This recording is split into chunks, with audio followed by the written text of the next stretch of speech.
So I'm going to go ahead and I think we are recording now. And then I will mute myself. And if anyone has questions, you can type them into the chat box and I can help with that. If you have issues with your technology, just send me a chat and I'll see what I can do. Well, I want to welcome everyone to Autism on this or on the spectrum, and looking at females and those who are chromosomally XX, I suppose. And I call this a look at autism, formerly HFF or Asperger's, because I'm very big on some of my people who have been diagnosed. They still like Asperger's. Some people like HFA. Some people like Aspie, Audi, Spectrum, Spectrumite, and I'm all about letting that person own what that label or identity is. So I try to use them interchangeably. So I'm aware that the diagnostic has changed, but so you'll hear me use them in and amongst themselves. So I'm Dr. Stephanie Holmes, and usually one of my co-speakers with me is my daughter, Sydney, but she is working. So I'm privileged to have someone with GSU and the Center for Leadership and Disability, Maya Sundermeyer. She will be a co-presenter today. So kind of what we're gonna do, Lord willing, and the creek don't rise, as my grandmother used to say, I'm gonna try to get my slides up and do about a 10 to 15 minute shortened presentation. And then Maya will share hers as well, and then we'll kind of open it up to questions and discussion. This topic for me is usually a 2-hour seminar, so I welcome you that if you want to know more about it. I have a YouTube channel, Dr. Stephanie C. Holmes, and my daughter's presentation is on there as well, Sydney Holmes. She has some YouTubes, I have some YouTubes, and we specifically have someone about females, girls. So I'm going to hit the share button. We're going to cross our fingers. We're going to see if this is going to happen. Okay, it looks like it is. Okay, did it share? Because it's not showing me that it shared. Yes, we can see your slides. Perfect. All right. Funny thing is I can't see my slides. All right, there we go. All right, so this is my daughter, Sydney. I use this one on the opening slide, but just to kind of show, you know, when she's kind of out and about and she's doing her hair or whatever, and she has to look good for something because it's socially appropriate, she looks more like up in the right-hand corner. Most of the other time when we don't care, it's more like what's in the left corner. Why put on pretense? Why be anything other than comfortable? So again, you can look her up on YouTube. She has some great things to share. The recent thought up in this last decade is that the ratio of autism in boys to girls was 10 to 1. And they used to use what they call that male model for ASD, or the super male brain. Our current thought, the leading experts in the field are believing that the diagnosis rate is 4 to 1.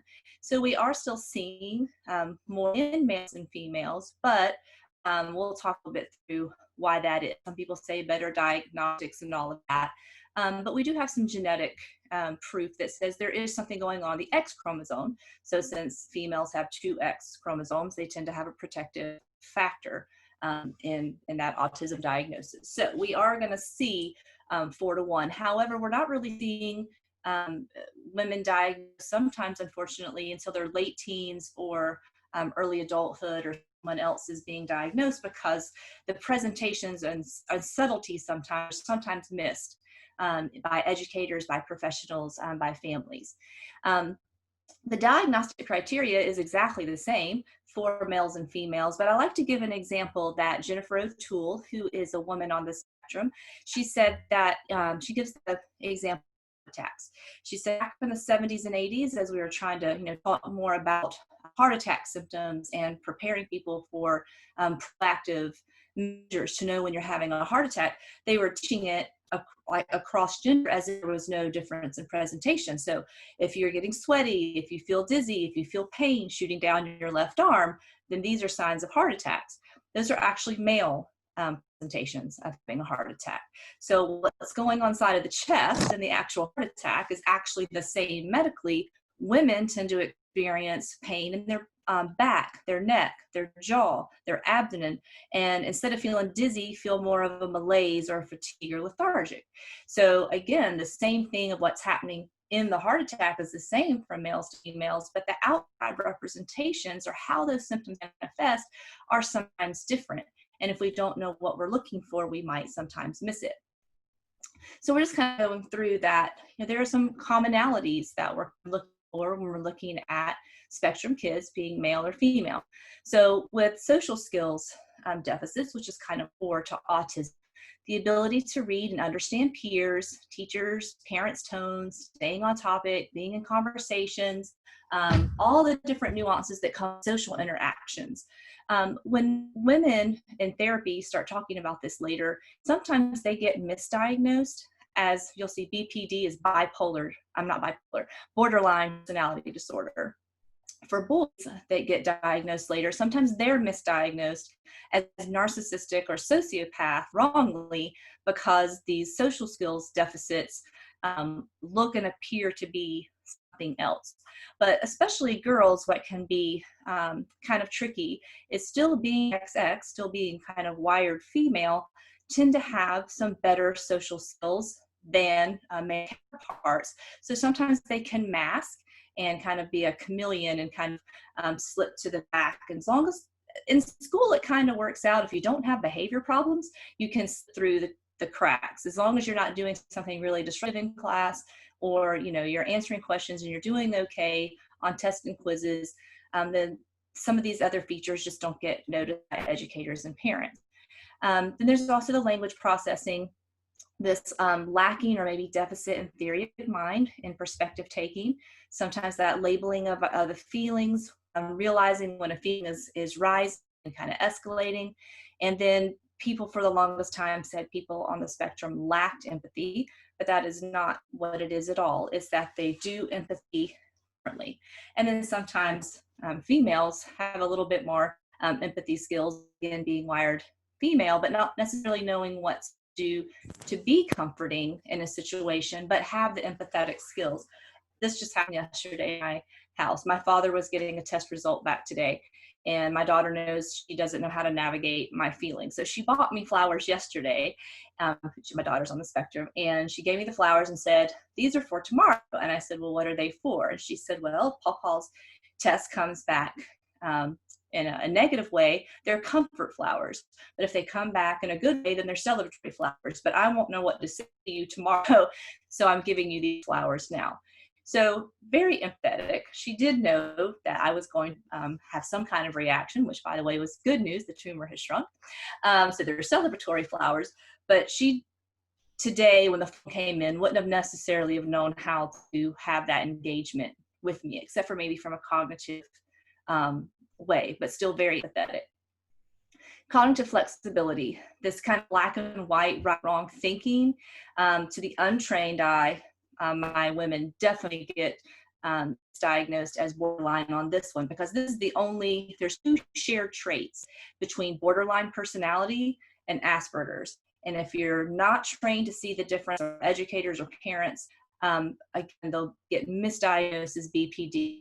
But the rigid or black and white thinking is different in autism, because it is looking for, it's the perspective taking, it's theory of mind based, whereas for borderline, it's like, you're dead to me, you're everything to me, you're my soulmate, I hate you. And so that looks and sounds similar, but it really is different than black and white thinking. The second thing that is a similar diagnostic criteria between borderline and autism is there's a history of up and down relationships. Now, for the borderline person, it's because that person has been up and down and pushing people, push, pull, and it's a different thing. For someone on the spectrum, it's trying to navigate it. And I thought we were friends and now we're not. And I didn't know that I said that and that offended you, but I'm trying to repair it, but I don't know what the next step is. So those are two symptoms that are very similar, but the reason for them is very different. And so that's another reason why females tend to get passed over on the autism diagnosis.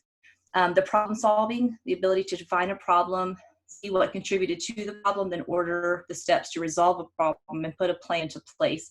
This can be very difficult in relationships. My specialty is actually, I'm a marriage therapist for neurodivergent relationships, for someone who's on the spectrum married to someone not on the spectrum. And this is a very interesting dynamic, because most people would say, well, my family member on the spectrum, when they are on the outside of the issue and they see two people having a conflict or whatever, they get very good advice and they see things very clearly. But the second that they're in this situation, because of the theory of mind and perspective taking, have a difficult time seeing there might be a contributory factor to that. And so because how we gender code males and females, we do have a higher expectation on women to be able to navigate relationship skills. So when a woman on the spectrum isn't navigating these relationship skills like their typical peers, that tends to even come across more negatively to the neurotypical population, which is unfortunate for spectrum women. Self-control. So this looks like it's a self-control problem. It's really an emotional, either meltdown or sensory overwhelmment or regulation. It can look different from crying. When my daughter was young, it was throwing things, destroying things, and escaping. But now it's more a shutdown, crying. I can't tell you, articulate what I'm feeling. It's just crying or not talking. Again, as an adult, if you didn't know what you were looking at, that could look like a personality disorder. Then compliance interactions. The number one thing that tends to bring a meltdown, if it's not sensory, is if the person on the spectrum is asking you or wanting you to do something that you're not able to do or not willing to do, or you're asking them to do something that they are unwilling or do not want to do. That's going to be your kind of setup for a possible meltdown. And then, of course, knowing the difference between the tantrum and the meltdown. Girls tend to, there are always outliers, might go into more fight, flight, freeze, shutdown, where boys tend to do more of the fight, flight. My daughter did them all, so she was anomaly and standing.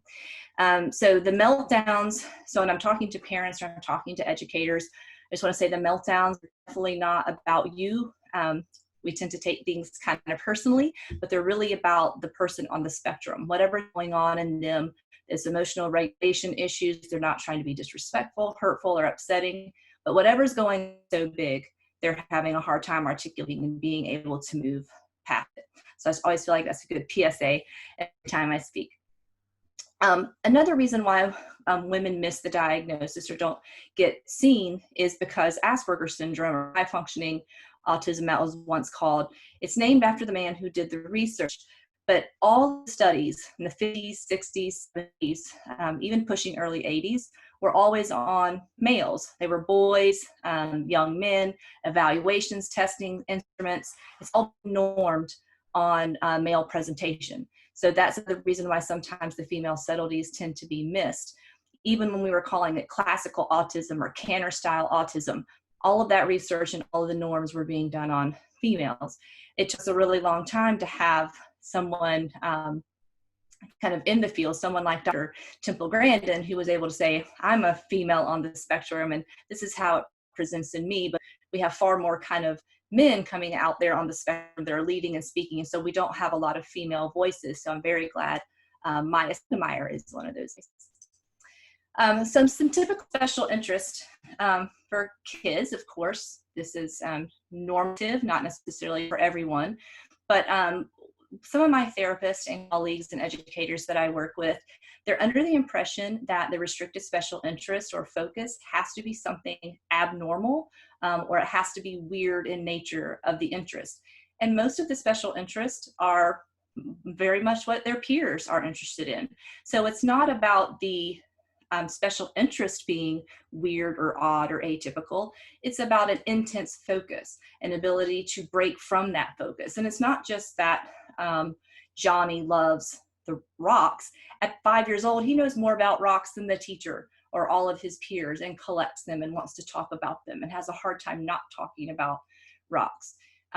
For females, a lot of them are really into heroines, ancient cultures, language, things like that.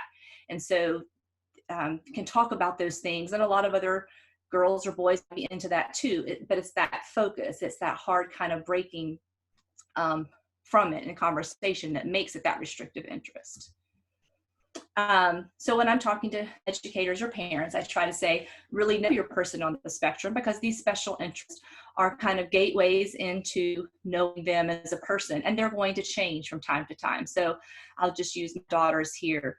But Ask for Kids by Jennifer O'Toole, she really taught me through this book and through interviewing her that knowing the special interests and knowing why they're important kind of help know the persona, the individual differences of that person. So throughout our years, we've gone through Legos, robotics clubs, nature preservation stuff. We've done animal help and rescue, Latin club, foreign language club, cross country, karate, swimming, tennis, book clubs. And it was kind of my goal as a mom, and now as an educator, to help find when persons are on the spectrum, because they need social skills, they need a safe place to go.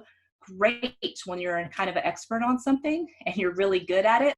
Why not start with a situation that the person is skilled and love and would feel comfortable in, and then try to add in that social piece as well, in addition to social skills classes or whatever is available to you. Growing up, this is partly from the part usually my daughter would share on, is that the relationship challenges, especially for girls on the spectrum, right? Because in society, we do put a higher expectation on females be more social, more engaging, more empathetic, more motherly, more caring. And it's not to say at all that persons on the spectrum can't do that, but for thinking developmental delay, those skills might not match biological age at that time. And so sometimes women are at a disadvantage. Their behaviors are misconstrued or misunderstood because maybe it's not matching up with what society says a female should be doing at this biological age. But many times may have few to no friends. Sometimes a friendship could be really intense, and so that friendship might become a special interest. And so as I was helping my daughter through middle school and high school navigate this relationship, how to give space, how to check in, what's the appropriate time and space, and those kinds of, don't blow people up on their phone, on their text, at 2 a.m. wanting an answer to your question, how to navigate some of those things. Sometimes spectrum girls aren't following, quote, the norm for femininity. A lot of my clients, and including my daughter for a while, was gender nonconforming, or might have like an over interest in femininity. Then she went through a phase of collecting things, mascara she would never use, fingernail polish, clips for your hair. Never in a million years did she want to use them, but it's what females had. So they became kind of collections. Sometimes there can be a lateness in developing a romantic relationship, which is perfectly fine. Sadly, sometimes because of a naivety and not being able to read certain situations, can become the victim of domestic violence or a mental or emotional abuse or date rape. Unfortunately, a lot of my older clients are experiencing that. Sometimes a black and white view on what defines intimacy and sexuality. If you think about too the relationship, my daughter had a lot of friends in elementary school. It got a little bit more difficult in middle school and high school. If you think about elementary years, it's about playing, it's about doing something, it's about activities. Then you switch to middle school, high school, and it's about texting and hanging out and talking and chatting. And it's a little more abstract, so that makes it a little more difficult to navigate those relationships. And then sometimes, like in school, understanding friend dynamics. When my daughter started high school, she didn't understand there were senior tables and where cool kids ate and where other people just walked into the cafeteria and saw tables like, hey, that table's empty and no one's sitting at it. But she apparently was the only one that knew that was the senior cool table. And then there was this whole big thing about them asking her to leave, and it was embarrassing, but it's an open table. You can't tell where to eat. But it was like one of those unwritten social rules that you had to be invited to sit there. So kind of missing some of those things. And then black and white, it's not fair. It's an open table. They shouldn't get to own the table. So those kinds of things became a little socially problematic. This is from another presentation. We'll skip that. Alexithymia. I think this is an important piece. Sometimes some of the women that I work with have selective mutism, which is being sometimes in such an acute state of stress in social situations, they might actually become mute and unable to talk. But a lot of what goes on for a lot more people is this alexithymia, that absence of the word to describe the feeling what I'm having right now. So you hear a lot of, I don't know. Well, How can I help you? I don't know. Well, what are you feeling? Can you tell me about that? I don't know. And the answer usually is, I don't know. So I use a lot of picture things. I use cards. I use faces, and let people kind of pick that out and be able to share that with me. That kind of helps me help them walk through meltdown or problem solving things that we're working on. The pictures can help. It just activates the other side of the brain when two hemispheres are not communicating with each other and giving off information, sometimes pointing to different pictures. Even 20 and 30-year-olds that I work with, I might use that as well. If you're wanting to know a lot more about women on the spectrum, I definitely recommend Jennifer O'Toole. She says that anxiety is the Aspie's kryptonite. So things are going well, but when something changes or the transition and it causes that anxiety, it stops that prefrontal cortex of like, what's the next thing to do, and kind of can create that frozen thing, which again can come across to others as being aloof or disrespectful or obstinate. But it's really about the anxiety and trying to process when it feels like everything has slowed down. And here's some resources that I like to recommend. Future Horizon has a lot of good stuff. Jessica Kingsley Publishers has a lot of good stuff. There's some websites listed on there, especially Dr. Temple Grandin. And I like Dr. Temple Grandin and Jennifer O'Toole kind of represent the two different kind of aspects from Dr. Temple Grandin, who dresses more kind of gender non-conforming and prefers celibacy, to Jennifer O'Toole, who's very effeminate, very extroverted, married with 3 children, and also is a speaker. Then there's room for everybody on the spectrum in between, because as we see in the community, you met one person on the spectrum, you've met one person on the spectrum. So I'm going to turn it over now to my co-presenter, Maya. Hey, good afternoon, everybody. I'm going to get my slides all set up here. Okay, I'm going to start here, and then I'm going to throw on the slideshow. How is everybody today? How's everybody? Don't be shy. Be sure to mute your mics. How are you? Good. Could one of you guys time me? Because sometimes I tend to dominate the conversation because there's just so much to say. So I got you timed, Maya. Anyway, what'd you say? I have you timed. Thanks. Appreciate it, Erin. So anyway, I did this picture. I mean, I don't mind the puzzle piece anymore, but I don't mind the infinity symbol because I'm a math person. And unlike Stephanie, I mean, I'm not interested in history. I'm more interested in science. When I was 8 years old, I was interested in tornadoes and cyclones and hurricanes, earthquakes, natural disasters. So anyway, why do I have the purple shoes here? So first of all, I do the purple shoes because purple is my favorite color, and I like to raise autism awareness and autism acceptance together. And these shoes represent my road to getting a diagnosis, and the infinity is my diagnosis. So, and I am neurodiverse. I have autism and ADHD.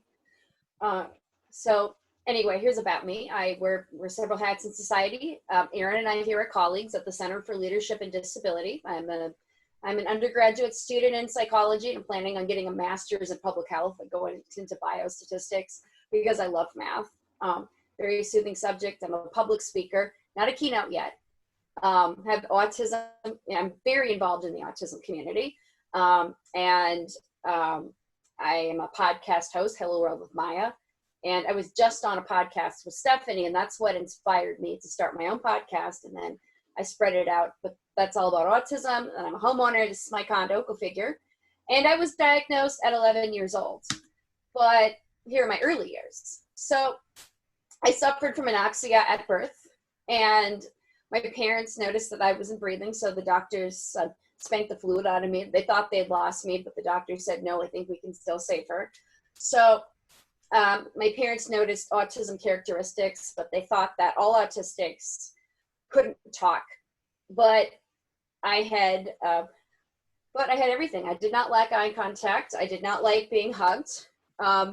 I was not interested in my environment or other objects. I was more interested in watching TV, though. I had echolalia. Like, I love to script the words, where's the beef from Burger King. You guys remember the classic, where's the beef? So, again, I think I put those in, no language or speech delays. So my parents were puzzled. So what did they do? Well, my parents took 8 years, ages 3 to 11, and they brought me to a series of pediatricians and doctors, and they basically told me, or they basically took me to all these doctors, and there were different responses. Like, one doctor said that I would go to college. Another laughed at my mom. It was like, it was a family pediatrician when I was 5, 6 years old. He laughed at her when she said, well, do you think she has autism? And so I just went to all of these doctors, and I thought that every kid had regular checkups, and they went to doctor visits on a regular basis. So I didn't think that there was anything wrong. I thought it was normal. Like some of the options were, I mean, when I was 6 years old, my dad took me to get my brainwaves taken a picture of, and they put the little cap on my head. It looked like something that you would see in Little House on the Prairie. And they put this little cap on, and they put the gel, and then they made me shut my eyes, and I had to sit in this chair, and I had to shut my eyes, and I did not like that. I kept thinking, when is this going to be over? When is this going to be over? And so that's what happened. And then I was diagnosed with ADHD when I was 5, and then I was put on medication. I was on PDD NOS. I mean, I was first diagnosed with PDD NOS at 11, or high functioning autism, and in between. And so, as I said, it was autism. So I was basically, and then here's my education. So I was in special education programs at age 5. It was like a learning center. It was a preschool program. And I thought it was just a regular, I thought it was just a regular kid going to school. But what it was a special preschool for kids with ADHD. And then and then K through 12, I had an IEP. And at least between kindergarten and to 6th grade, I went back and forth between special education programs, so mainstream special ed. And in these programs, like kindergarten, I'd want to kind of, I was interested in Cinderella. And kind of like I get excited about Temple, but I was interested in Cinderella. And I was interested in talking about Cinderella, not really interested in sitting and listening to the teacher. Thinking of math, she'd sit up there and talk about, like, what's 1 + 1 is 2. And even watching Sesame Street, I was more interested in the characters than I was in the actual learning part of it. And so those were some of my others. I had the IEP, and my teachers had me do different testing all the time, like the traditional ADOS, IQ tests, those kind of a thing. So those were some of mine. And then after my diagnosis, I was sent to special education, and my parents sent me to a program in another part of the city, not in my district where we were living, because they didn't have good programs for people with autism. And so I had the IP once again, and I had limited classes. I mean, at first I thought it was fun. And then I found out later on that I wanted to take chemistry. I was denied those opportunities. Like, this is too hard for you. And so back in the 90s, like the early 90s to 2000s, not a lot of information came out about autism. Back then, I was a rare case. I mean, nobody even told me, and nobody in school told me about Temple Grandin. I mean, my mom tried, but because I was told I was different, but because I was told so many times that I couldn't do it, I didn't want to hear about women with autism getting their doctorate degrees when I wasn't allowed to have those opportunities myself. I didn't want to hear that. So I had a transition program, and I was not happy about it. I wasn't happy that I had to see my peers talking about going to this college or going into the Army or doing this or doing that. And then my mom and dad would constantly talk to me about the system. They'd constantly talk to me about moving to a group home, talk to me about getting assigned a social worker. And I didn't want that for myself. I wanted to be on my own. And I'd go into these transition programs. And I mean, I went through a couple of them, and I had different opinions. Like, one opinion thought this was realistic, and then I went to another program that was unrealistic. Like, one program, they wanted me to do cosmetology. well, I looked at one of the transition programs and I spoke to the director. Oh, that's a hard thing to get into. And then I looked at being a flight attendant. Go ahead. And then when I went to another transition program, that's unrealistic. I think you should be cleaning toilets the rest of your life. So just some of those. And then I left early and I had wanted to go to college. That was a really big dream of mine. And I just had no background because I had the IEPs. But my real life journey began when I was 20. So I had attempted to live on my own, and I called that the trial and error. I had lived with 2 roommates that were 6 and 8 years older than I was, and I did not disclose to them that I was on the spectrum, but I tried to mask, even though they thought I was weird, they thought I was crazy.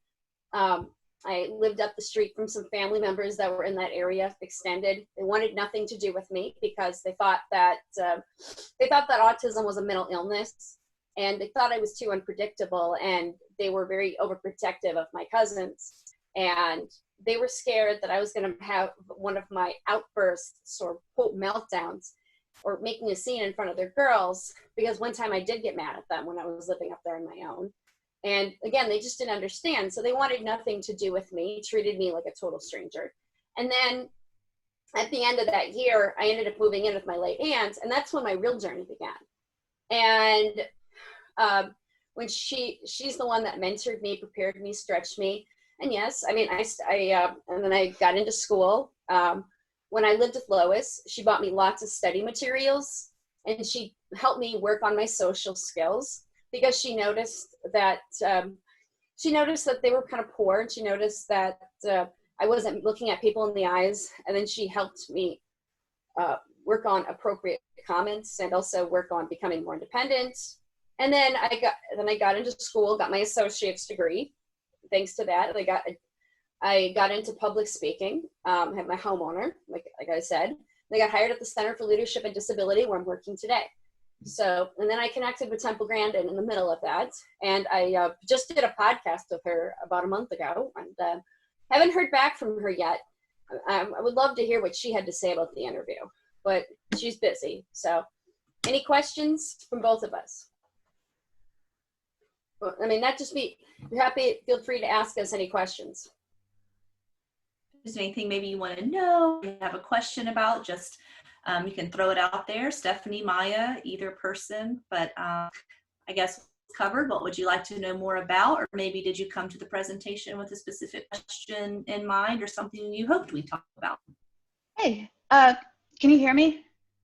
Yeah, okay. Hi, Laura. Hey, so first, sorry, I missed some of your presentation because my computer disconnected accidentally. Do you have the PowerPoint available that I could access? Yes. I can send it to you. I'll probably have to get an email and send it to you, because I'm sorry, I'm not technical. Yeah, let me put that in the chat. Laura, we're also recording all of the presentations at ACE too, so those can be made available at a later date.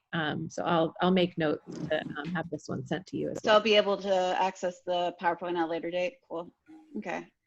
And then I just wanted to say that I relate to a lot of this. It wasn't even suggested that I could be on the spectrum until after a couple of failed semesters at Emory, where I took medical withdrawals. Before that, I had always been told that I had major depression, and some of my psychiatrists thought I might be borderline, bipolar, and it wasn't until I was, I think, 21 or 22 that was finally suggested that I think you might be on the spectrum, especially the clinician was considering my dad, who is pretty much textbook Aspergers Syndrome. So then I went to the Emory Autism Center and got services, and things gradually got better, but it's still been a very long road. But I do relate to a lot of these things. And I think it's very important that people are finally recognizing that autism does present a lot differently in girls than it does in boys.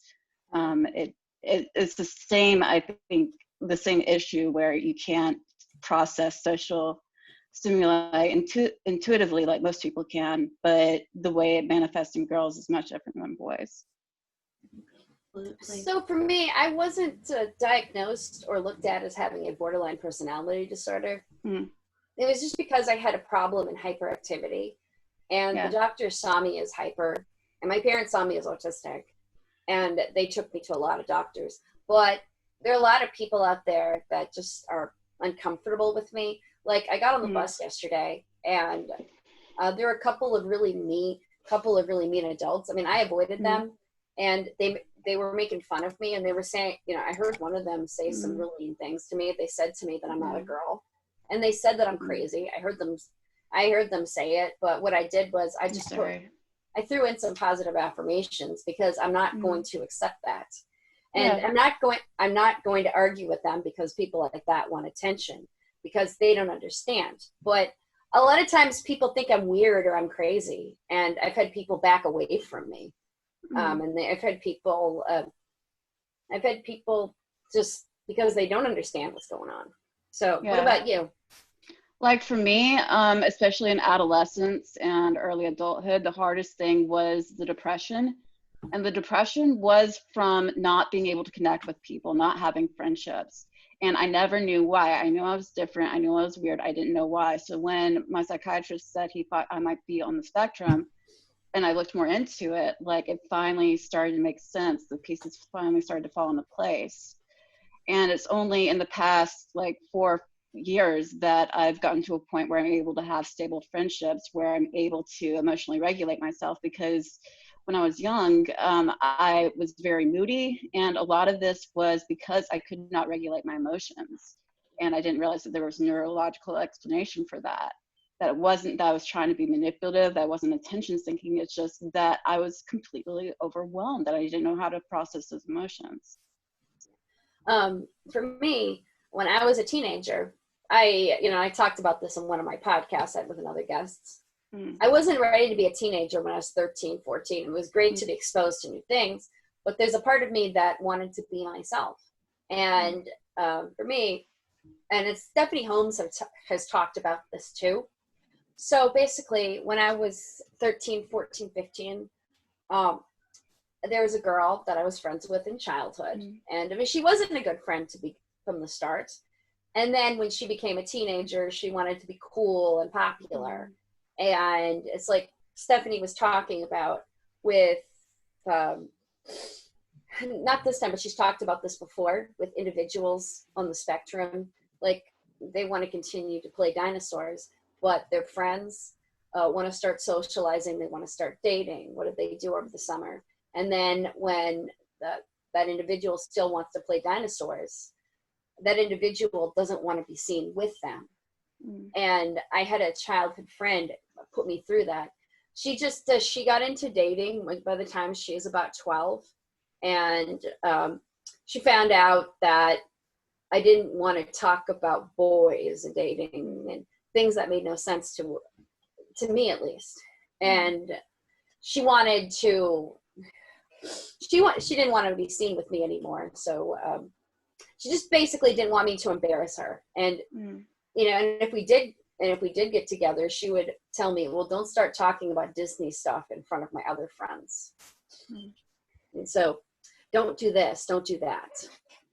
So she ended up becoming a bully, and then eventually just started doing passive aggressive things to let me know that I'm not interested in you. Yeah, kids of that age are just so stuck on superficial things that are really inherently meaningless. Like they're status. adults. And some adults are like that. But the great thing about being an adult is that you get to choose who you interact with, which you can't really do that when you're a kid or even in high school. Like, you're in a class and you have no choice with who you're in a class with. But like, the closest friendships I've been able to have are with people who I've worked with at the Marcus Autism Center, because they get what it means for me to be autistic, and they're much more accepting of my differences, and they don't stigmatize me or make me feel like I'm weird. Or so that's rare. And I hope that as we increase acceptance of autism, that tolerance of autistic qualities becomes more common, more mainstream, so that we don't have to feel like we're just outsiders on the outside who are never going to be accepted, because that's a horrible feeling. It is. Well, I've seen some individuals on the spectrum that are so insecure with who they are that they're trying to be someone that they're not. Yeah. And these are males. I know someone who's Yeah, I've seen that too. and I think, oh, sorry, go ahead. yeah, I'll let you. And one thing I've seen with them is that they're always trying to act like they're above anybody on the spectrum that has accepted who they are. And, you know, I've had one person talk down to me and he's boasted about how he's higher functioning than I am.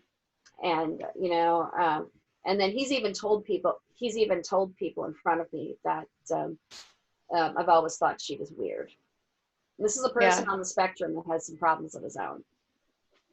Yeah, it's unfortunate. I've seen like some autism groups where I don't really like the direction that they're going in, because they tend to think of having Asperger's as being the next phase of human evolution. And it's a lot of arrogance. And I get that a natural reaction to being relegated to the sidelines and diminished and made feel less than is to take the opposite tack and to put yourself above everyone.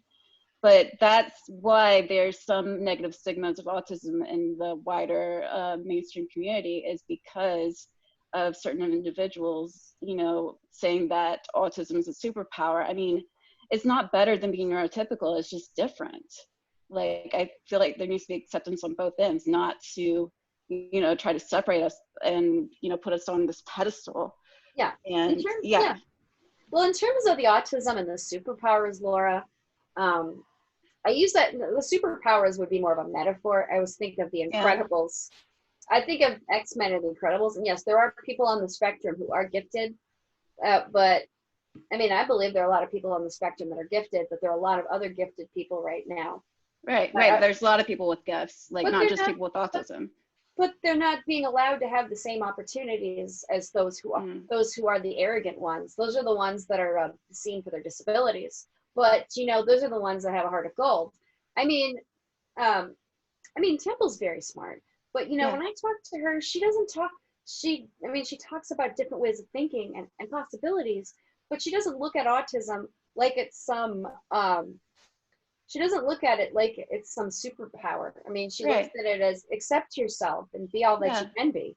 And that's what I like about her. She's not arrogant. She's not stuck on herself like that. Yeah, I have the exact same philosophy. Like, everybody has their own set of gifts, and reaching your full potential is figuring out how to best utilize those gifts. That's true for both people who are neurotypical and for people who are autistic. And like you said, it's far too often that these gifts are not able to be used because people with autism aren't given the opportunities to be able to use these gifts that they have. Like, a lot of the things that I am able to do, I was reading this list of, you know, abilities that a lot of people with autism tend to have that most people who are neurotypical don't. And like, when I read this list, I was like, when I was depressed, I would have never have thought that I was able to do these things. But now that I'm not in that state anymore, like, I look at them, I'm like, yeah, I actually do that. My brain does that. So I think a lot of the gifts that people with autism sometimes have, like people who haven't yet come to that acceptance, who still are very conflicted about having autism and depressed about it, like, it's hard for them to see it. They have these abilities, because when you're depressed, you feel like you can't do anything. Yeah. That's why I think proper diagnosis is so important, because like a lot of my kids or teens or young adults, well, that one thing is on there. You are on the spectrum and you had depression. You were on the spectrum and you were feeling depressed. If it's just anxiety or depression and we treat that with medication and CBT or some form of treatment, then we should expect everything to be better. But if you're autistic or on the spectrum and there are skill deficits, we're not trying to treat anything. We're trying to build skills. We're trying to navigate situations. We're trying to kind of level the playing field, for being able to get what you need in school and whatever, trade school, college, military, whatever it is that you want to do. How do we help build a different strategy to get there? Because it might not look like the same path as your neurotypical same age peer. Right. So sometimes people get upset with me because I'm really big on the proper label or proper diagnosis, not because labels and diagnosis matter, but if you don't know what we're dealing with, you're going to treat it wrongly. And if you call someone borderline personality disorder, that's a mental illness, and it comes from trauma and abandonment and rejection, which is not autism at all. So we're doing a disservice if we don't have the right kind of diagnostic label for people to better help and build those strategies. Although there is a little bit of overlap in the sensitivity to rejection. And I think that's why sometimes I was confused as being borderline, is because I had such a strong sensitivity to rejection, because being autistic, I was much more likely to experience that. And I think that that's one big piece that's often overlooked, is why is this person with autism depressed? Likely they're being excluded from their peers, or being rejected, or just experiencing negative social outcomes. And this is very it's a very painful experience. It makes you withdraw, it makes you feel lonely, it makes you feel isolated. And this is why so many people with autism get so depressed, is because of that inability to connect. Yeah, and it's not just the inability to connect. It's the other people, it's the other parties too. Yeah, people not getting it, people not understanding and judging you for being different, when it's not like it's something that you choose to be. It's just who you are, and you feel like you're being rejected for being who you are. Yeah. It's just that lack of understanding from other people that's so hard to cope with. Well, when I there was a synagogue I used to attend. I talked to Stephanie about this, and I talk about this all the time in my podcast. I went to a synagogue that was very exclusive, and they thought that they were above anybody else anyway. And they were didn't start out that way, but I would go there and sit and have lunch with people, and especially my peers, and they would talk about doing movie nights together right in front of me, and they didn't say, "Hey, you want to come along?" Right. So I mean, I did make some friends there, but they weren't the right types of friends. That husband of that family was a predator, and he has some mental problems of his own. He's violent and lies all the time, and just not very nice to me either. But I clung to them because I was just that lonely, and when they weren't around, I was sad. Yeah. And then I would connect. I'd sit there and I'd connect. And then what I tried to do was I tried to create a PowerPoint, or I wanted to educate them in the congregation and hold a session. And you know what they wanted to do? They said I wasn't socializing enough. And they said my social skills were still down. And so so I wasn't allowed to educate. They tried to control me. They wanted me to behave. They wanted me to put on a mask. And they wanted me to put on a mask, and then they wanted me how to do things more appropriately and go stand somewhere else, like clap my hand somewhere else, or pace back and forth. And if I get upset, go grab two or three women and go talk to them. Mm-hmm. So, and then talk about things that are positive. Sorry, it just makes me cry talking about that. Oh, I'm sorry. I don't mean to bring up past trauma. What? But yeah, it's really hard to know what to do in social interactions, and you're just expected to know. Like the example you gave of peers talking about movie night and doing things together, like it's like, how do you express appropriately that you would be interested in doing that too? Because you know the rule that you don't invite yourself. That's inappropriate. Left, guys. Yeah, it's even harder. It's not just and it's not just peers in public. But it's not just peers in public. Sorry to cut you off, but no, you're good. Family members can be the same way. And it's hard when you achieve something as the weirdo, and your family members who don't get you. It's like, no matter what you do, it's not good enough because you're the weirdo. But they look at your they put their other neurotypical kids on a pedestal, and it's like, that's nice, that's cool. And if the people that they do relate to, they're like, oh, that's great, congratulations. Have you noticed that? I guess I was lucky in my family, at least my immediate family. My mom and my dad are both weird themselves, so I was just, their daughter. My brother, I think, was the one who rebelled against our weird family, and he tried to be normal, and yeah, that's a whole other story. I think it was my grandma, though, who had my cousin as her favorite, and my mom and my family was her less favorite because we were, odd. Let's see, where was I going with this? I feel like my family, at the most part, has been very supportive. And then I have my boyfriend's family, and my boyfriend's autistic, so they get it. Good. I have a lot of supports in my life. Never had a significant other. I've had a few flings, but not a significant other. I mean, unfortunately, I have somebody right now who's stalking me. And I've had that before. That's unpleasant. Yeah, he's I'm not interested in him, and I've never been interested in him because, there's at some point when you grow up, you kind of, what I've learned is if somebody approaches you and that out of the blue and asks you what's your name, you want to go out. This is what Stephanie is talking about. There are women that are so vulnerable that they'll jump into a relationship with a guy like that, and then they'll get hurt. Yeah. Is that common, Stephanie? Because sometimes exactly what you said, there's a loneliness and always being picked over and no one noticing you, and like one person gives positive attention to you, but they are that kind of predator or a true sociopath, or people who look for vulnerable people to exploit. That usually sets an Asperger woman for a vulnerable situation. Now, is stalking common among Asperger women? Like being stalked, or yeah. Is it common? Is it common for a predator not to take no for an answer and then just continue to stalk somebody?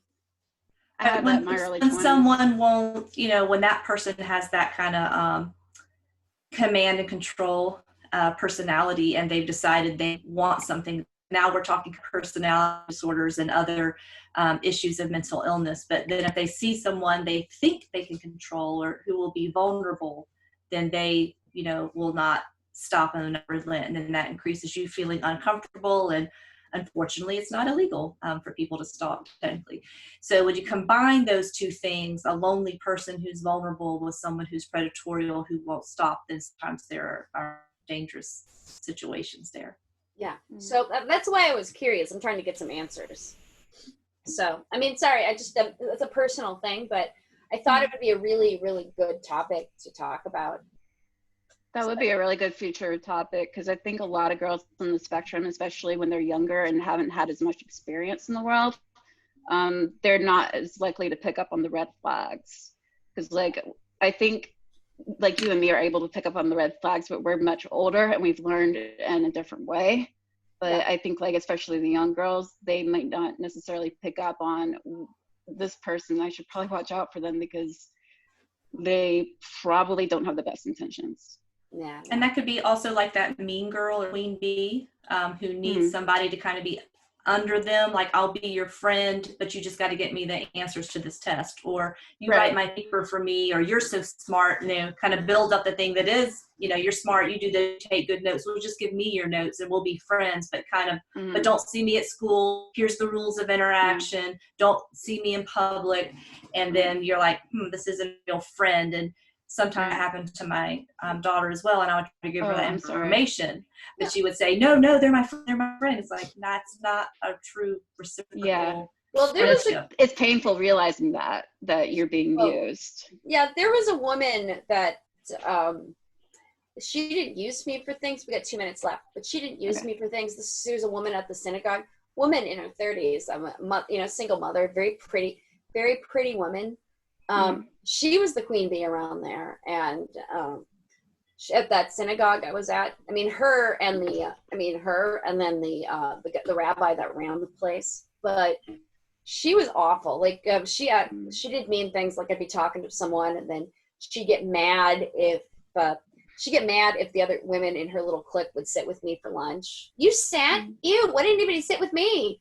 Or one time I caught her pulling another girl away from me when I was trying to have a good conversation. And then another time she put me down and said that assumed I was poor and said, you won't be buying any of our products, because she worked for I'm not going to give out the name, but she worked for a supplement company. And I said, what brand is that? I'm interested. She goes, what's this? She sounds like a Karen. Sounds like a what? Karen. Who's Karen? Have you seen the Karen memes? It's a certain white lady in her late 30s to 40s who always demands to speak to the manager, who sells multi-level marketing products and is anti-vax. It's a whole Search it I on Reddit. compare It's her to pretty funny. yeah, I compare her to Nellie Olson. I just started rewatching all the Little House for free online on IMDb, and she's she's an Nellie Olson from Little House on the Prairie. Same kind of personality, you know, like in the first movie or the first episode, she picked on Laura and Mary because they were different. To country girls. That's exactly the kind of person this woman was. She was an Nellie Olson. While we're at a brief pause, the room is going to close and probably right now, just a second. I really want to thank everyone for a really rich discussion, and I hope this can continue outside of this room. Thank you so much for everyone's participation. Thank you much. Stephanie, will I be able to find your email address? I'll email to you, and then I got your email down, and then I'll email it to you. Then you'll Perfect. Okay. Thank you so much. Alrighty. Nice meeting y'all. Bye. Everyone. Thank you, ladies.